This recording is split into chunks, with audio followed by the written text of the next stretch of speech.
감사합니다. 우리 서로 함께 인사하겠습니다. 반갑습니다. 하루하루 주님의 평안 가득하시기 바랍니다. 무들 가운데 한 주간도 주님 안에서 평안하신지 모르겠습니다.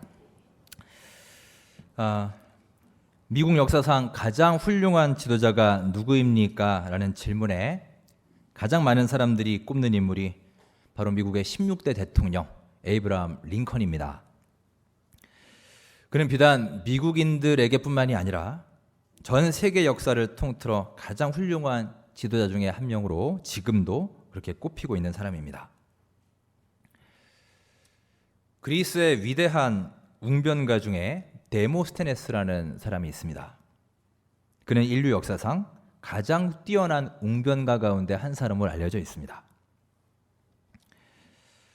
벌써 한 20년이 지났습니다. 지난 1999년 우리나라 프로야구에 한 젊은 선수가 등장을 해서 당시에 침체되어 있던 한국 프로야구를 완전히 되살려 놓았습니다. 당시에 23살밖에 되지 않던 이 젊은 선수는 아시아 홈런 신기록에 도전을 하면서 수많은 야구 팬들을 흥분시켰고요. 야구의 인기가 다시 살아났습니다. 실제로 그 해 관중 수익이 그 전해 무려 20%가 증가를 했고요. 이는 그 선수의 영향이 절대적이었다라는 것에 아무도 이견을 제기하지 못했습니다. 그가 바로 우리 한국 야구의 전설로 불리우는 이승엽 선수입니다. 이상의 3명의 인물은 각각 그 시대도 다르고 그 분야도 다르지만 한 가지 공통점을 가지고 있습니다.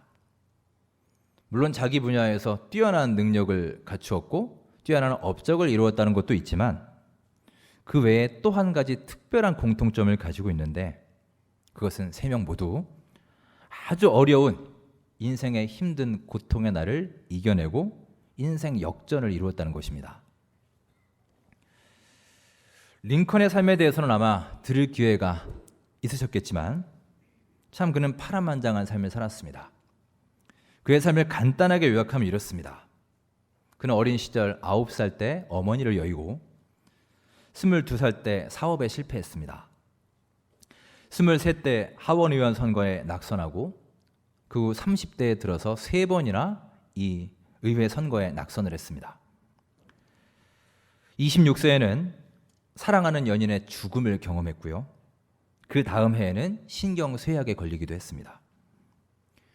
그리고 한참 후 51세가 되어서야 비로소 대통령에 당선이 됩니다. 그는 이토록 수없이 많은 실패와 넘어짐과 고난의 과정을 통해서 성장했습니다. 그리고 그런 과정이 있었기에 후에 그토록 많은 사람들의 인정을 받는 위대한 지도자가 될 수 있었습니다. 데모스테네스는 세계적으로 유명한 걸출한 웅변가입니다. 하지만 이런 뛰어난 웅변가인 그의 과거에 대해서 아는 사람은 그리 많지 않습니다. 그는 사실 엄청난 말더듬이었다고 합니다. 어찌나 심하게 말을 더듬었든지 기본적인 의사소통도 제대로 되지 않을 정도였습니다. 하지만 그는 자신의 이 장애를 극복하기 위해서 정말 매일매일 입에다가 조약돌을 물고 매일 그렇게 발음 연습을 했습니다. 그렇게 열심히 말 연습을 하면서 다짐했습니다. 언젠간 내가 사람들 앞에 서서 멋지게 또 힘차게 말할 수 있는 날이 분명히 올 것이다. 그런 고통과 훈련의 장을 통해서 그는 후에 위대한 웅변가가 될 수 있었습니다. 이승엽 선수는 물론 중고등학교 시절에도 야구를 잘했습니다. 하지만 그가 프로에 입문할 당시에 그는 원래 타자가 아니라 투수였다는 사실은 이미 꽤 알려진 사실입니다. 실제로 그는 경북고등학교 재학 시절에 아주 유망한 그런 좌완 투수였습니다. 그런데 그는 투수로서 촉망받던 때에 그만 어깨 부상을 당합니다. 여러분, 공을 던지는 투수에게 있어서 어깨 부상이라는 것은 정말 치명적인 부상이죠. 선수 생활 자체가 불투명한 그런 상황입니다. 그는 그때 고민을 했습니다. 계속 투수를 할 것이냐 아니면 과감하게 타자로 전향을 할 것이냐. 그런데 20년 가까이 야구를 해오면서 자기가 해오던 그 포지션을 바꾼다는 것은 아주 커다란 모험이 아닐 수 없습니다. 그는 결국 불굴의 노력으로 한국 야구를 대표하는 최고의 홈런 타자가 되었고요. 지금도 우리나라에서는 홈런왕 하면 이승엽 선수가 떠오르죠. 그리고 현재 타자로서 가질 수 있는 거의 모든 기록을 다 보유하고 있는 정말 레전드가 되었습니다. 그에게 있어서 이 어깨 부상의 어려움과 위기의 과정은 오히려 그를 더 강하게 만들었고요. 오늘의 그의 모습, 홈런왕의 모습을 만드는 하나의 소중한 계기가 되었습니다. 우리 주변에는 훌륭한 사람들이 참 많이 있습니다. 이른바 위인이라고 불리우는 그런 유명한 사람들도 있지만 그렇지 않더라도 많은 사람들에게 감동을 주고 존경받고 또 좋은 영향력을 미치는 사람들이 얼마든지 있습니다. 성경에도 그런 훌륭한 인물들을 발견할 수 있습니다. 여러분 너무나 잘 아시는 믿음의 조상 아브라함도 있고요. 그의 자녀들인 이삭과 야곱도 있습니다. 최고의 지도자 모세도 있습니다. 이방 선교의 선구자이자 신약 성경의 절반을 기록한 사도 바울도 있고 예수님의 최고의 애제자인 베드로도 있습니다. 이 한 명 한 명의 면모를 놓고 보면 정말 대단한 사람들입니다. 하지만 여러분, 우리는 이런 성경 속 인물을 보면서 또 그들의 신앙의 모습과 삶을 보면서 우리는 보통 어떤 생각을 하게 되십니까? 정말 대단하다. 어쩌면 이 사람들은 이렇게 믿음이 좋을 수가 있을까? 정말 대단한 신앙이야. 이런 감탄에 빠지시는 분들 많이 계실 겁니다. 자, 예를 들어서 하나님이 아브라함에게 말씀하시죠. 내 본토 친척 아비집을 떠나서 내가 내게 지시할 땅으로 가라.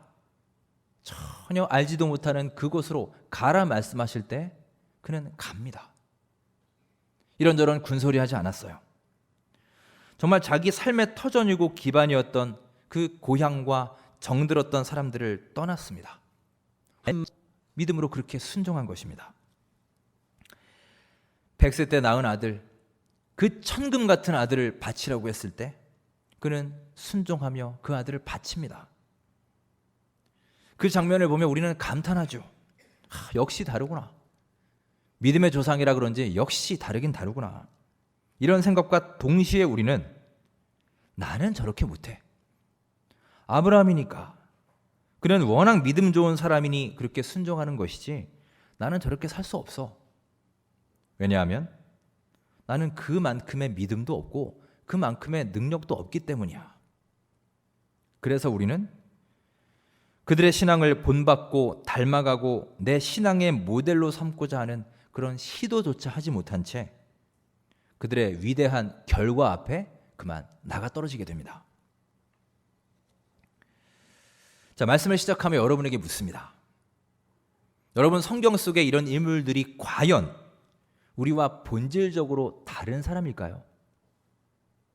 그들은 원래부터 태어나기를 그렇게 믿음 좋은 사람으로 태어나서 정말 그런 유전자를 갖고 태어나서 혹은 믿음이 좋은 그런 환경에서 자라서 그래서 여러분과 저랑 질적으로 다른 사람일 수밖에 없는 것일까요? 여러분 어떻게 생각하십니까? 오늘 요한복음 본문에는 예수님과 베드로가 나옵니다. 베드로는 이미 가슴속에 커다란 상처를 갖고 있습니다. 아주 시퍼런 멍이 든 사람이에요. 그는 예수님 앞에서 얼굴도 똑바로 들 수가 없는 상황입니다. 왜냐하면 그는 소위 예수님 앞에 전과자이기 때문입니다. 그가 과거에 저지른 일이 있잖아요. 예수님을 알지 못한다고 몇 차례나 부인한 것에 대한 그 죄책감으로 가득했습니다. 자, 그런데 오늘 본문을 보시면 예수님이 부활하셔서 다시 그 제자들 앞에 나타나신 겁니다. 베드로가 예수님을 봤겠죠. 예수님을 딱 보는 순간 그의 마음이 어땠을까요, 여러분? 저는 베드로의 마음을 정확히 알 수는 없지만 아마도 굉장히 복잡한 마음이 아니었을까 싶습니다. 여러 가지 생각이 머릿속에 아마 있었을 것입니다. 일단 저는 그럴 것 같아요. 그 그의 성향상 그가 이제 아주 신중하고 이렇게 사려 깊은 사람은 아니죠. 그래서 일단 그는 놀라지 않았겠습니까? 돌아가셨던 예수님이 지금 자기 눈앞에 살아서 딱 나타나 계시니 그는 놀라지 않을 수가 없었을 것입니다. 두 번째로 아마도 반가웠을 것 같습니다. 사랑하는 스승과 이별했는데 다시금 이렇게 만나게 되었으니 당연히 반가운 마음이 컸을 것입니다. 그리고 이제 잠시 후에 조금씩 시간이 지나면서 이제 그가 기억이 나지 않았을까요? 과거에 자기가 저질렀던 예, 그 마지막 기억이 이제 조금씩 떠오르기 시작할 것입니다. 내가 배신하고 내가 부인했던 그분이 다시 살아나셔서 지금 내 앞에 계신 것입니다. 평생 씻기 어려운 그 커다란 죄책감이 그의 가슴 속에 파고들었을 것입니다. 함께 아침 식사를 하고 베드로에게 예수님이 물으십니다. 요한의 아들 시몬아, 내가 이 사람들보다 나를 더 사랑하느냐? 오늘 바울의 헌신 예배로 드리고 있는데요. 얼마 전 우리 맥주절 찬양제 때 우리 바울에서 했던 찬양이 바로 이 찬양이죠. 요한의 아들 시몬아. 왜 이렇게 부르셨을까 생각을 해보면 이 표현은 요한복음 1장에 보시면 예수님과 베드로가 만나는 장면이 나오는데 그때 예수님이 베드로를 이렇게 부르셨습니다. 요한의 아들 시몬아. 아마도 처음 예수님을 만났을 때 그 순수한 청년 베드로를 기억하시면서 그때 추억을 떠올리고 또 그 추억을 공유하고 싶어서 이렇게 부르시지 않았을까 이렇게 보고 있습니다. 요한의 아들 시몬아. 베드로가 대답합니다. 그렇습니다. 내가 주님을 사랑하는 줄을 주님께서는 알고 계시지 않습니까? 그러자 예수님이 또 물으십니다. 요한의 아들 시몬아, 내가 나를 사랑하느냐? 여러분, 이렇게 3번이나 물으십니다.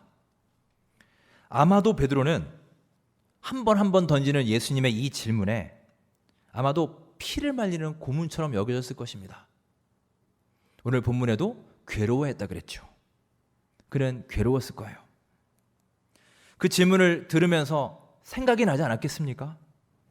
과거에 그가 저질렀던, 그가 부인하고 배신했던 그 실책과 잘못이 계속해서 그를 후벼 팠을 것입니다. 자, 그런데 여러분, 중요한 것은 베드로에 대한 이야기가 여기서 끝이 아니라는 것입니다.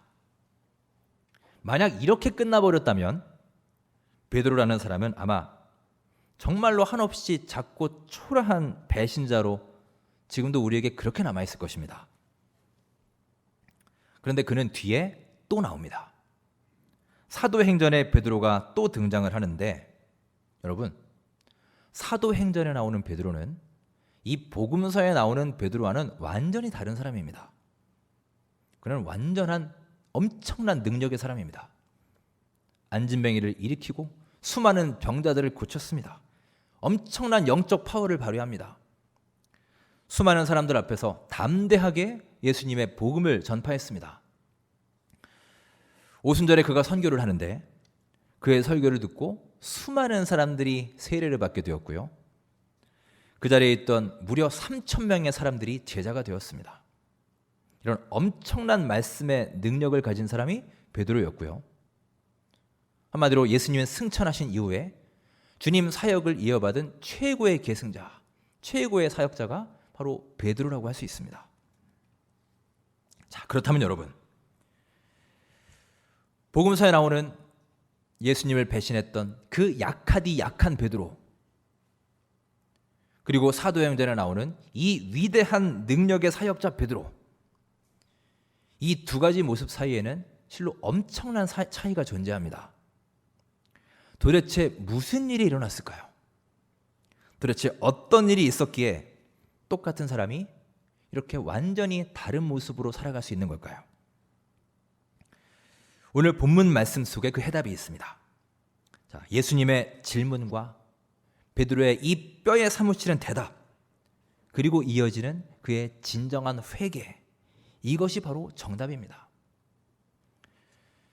여러분, 이 과정이 없었다면, 이 회개와 무너짐의 과정이 없었다면 아마도 사도 시대의 위대한 사역자 베드로는 결코 존재할 수 없었을 것입니다. 중요한 것은 바로 그 역할입니다.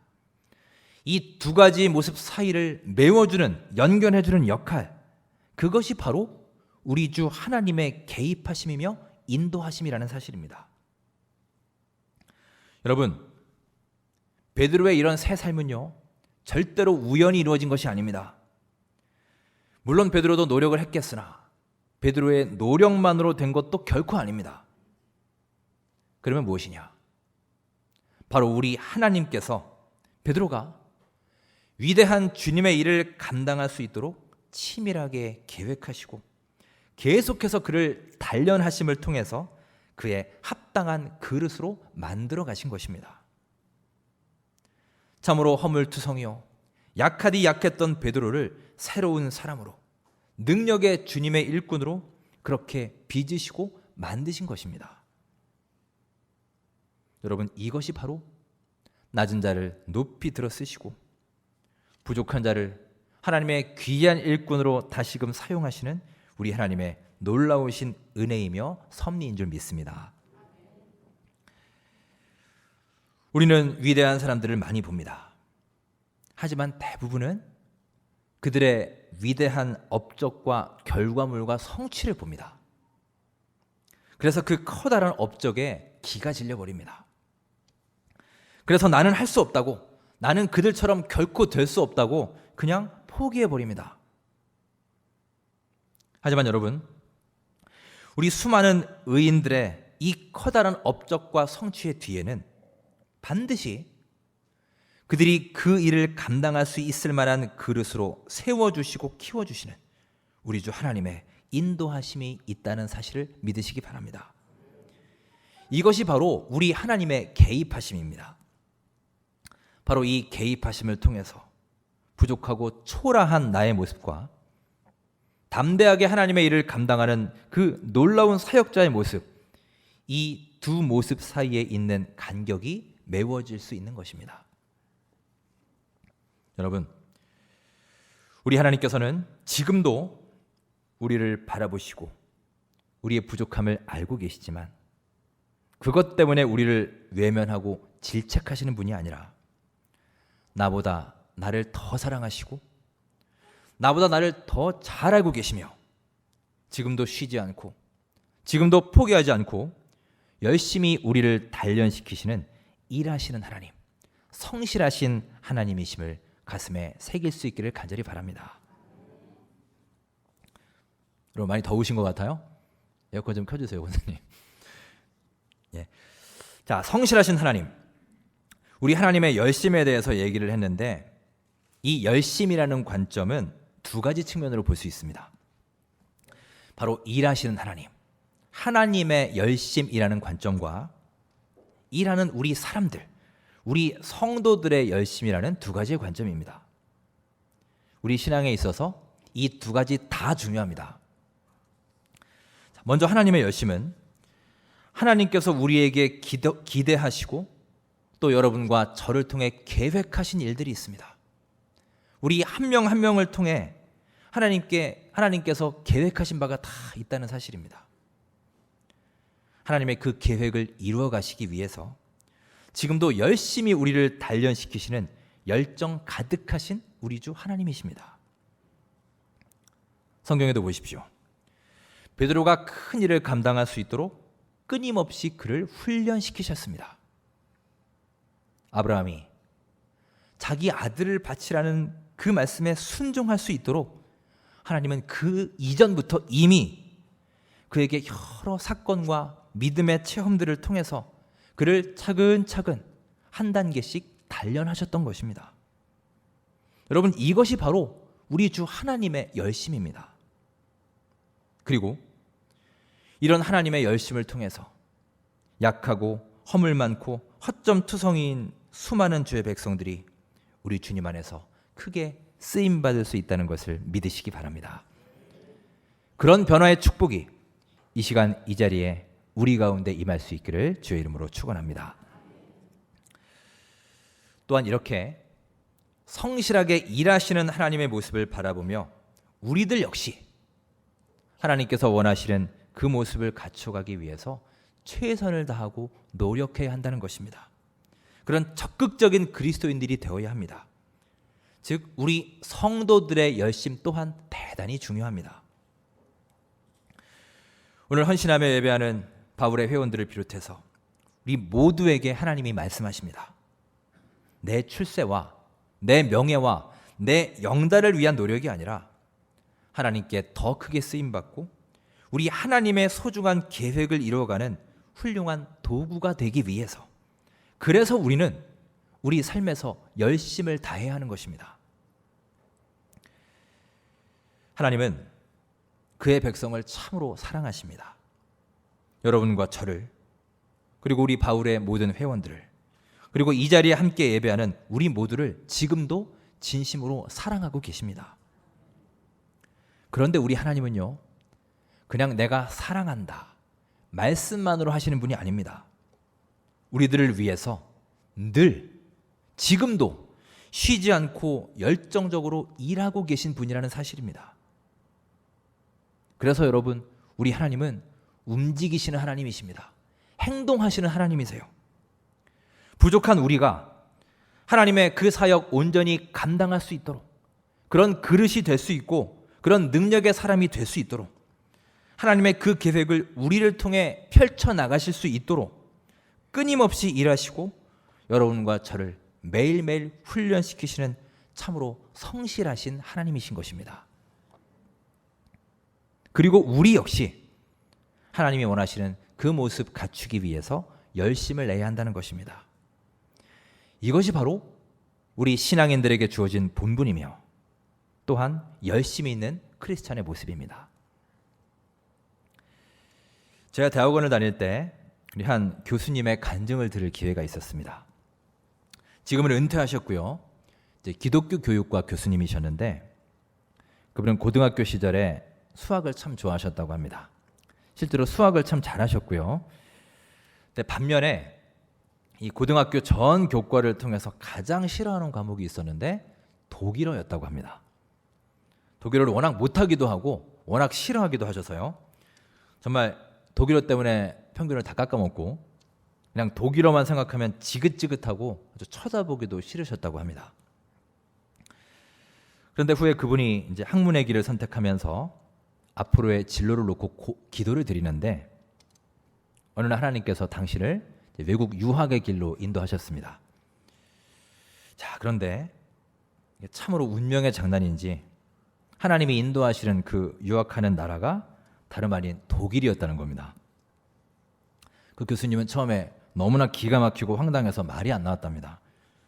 아니, 내가 어떻게 독일에 가서 공부를 한단 말이야.